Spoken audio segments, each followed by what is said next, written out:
ఆ పని కష్టం అనేది నిజమే కావచ్చు, కానీ అసాధ్యం కాదు. అతడు ఆలస్యంగా వచ్చాడన్నది నిజమే కావచ్చు, కానీ అతడు సమయానికి పని పూర్తి చేశాడు. ఇలాంటి వాక్యాలను ఇంగ్లీష్లో ఎలా చెప్పాలో ఇప్పుడు చూద్దాం.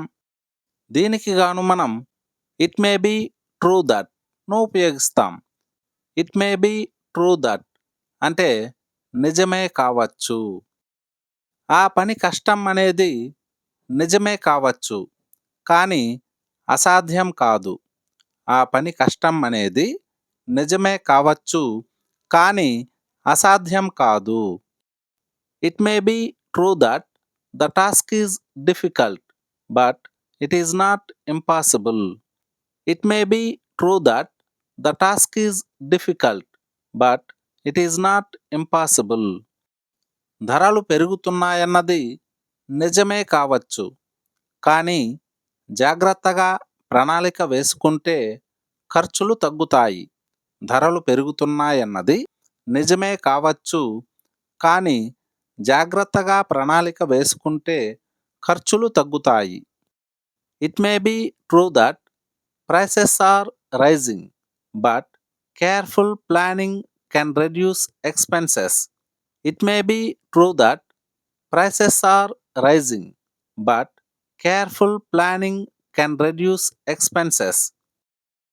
ఆమె మర్యాదగా మాట్లాడుతుంది అనేది నిజమే కావచ్చు, కానీ ఆమె చర్యలు కొన్నిసార్లు కఠినంగా ఉంటాయి.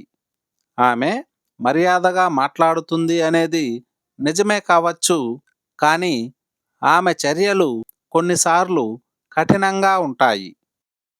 It may be true that she speaks politely, but her actions are sometimes harsh. It may be true that she speaks politely, but her actions are sometimes harsh. ఆమె ఆలస్యంగా నిద్రలేచింది నిజమే కావచ్చు, కానీ త్వరగా రెడీ అయింది. ఆమె ఆలస్యంగా నిద్రలేచింది నిజమే కావచ్చు, కానీ త్వరగా రెడీ అయింది. It may be true that she woke up late, but she got ready quickly. It may be true that she woke up late, but she got ready quickly. అతడు ఆలస్యంగా వచ్చాడన్నది నిజమే కావచ్చు, కానీ అతడు సమయానికి పని పూర్తి చేశాడు. అతడు ఆలస్యంగా వచ్చాడన్నది నిజమే కావచ్చు, కానీ అతడు సమయానికి పని పూర్తి చేశాడు. దీన్ని ఇంగ్లీష్లో ఎలా చెప్పాలో కామెంట్ సెక్షన్లో కామెంట్ చేయండి.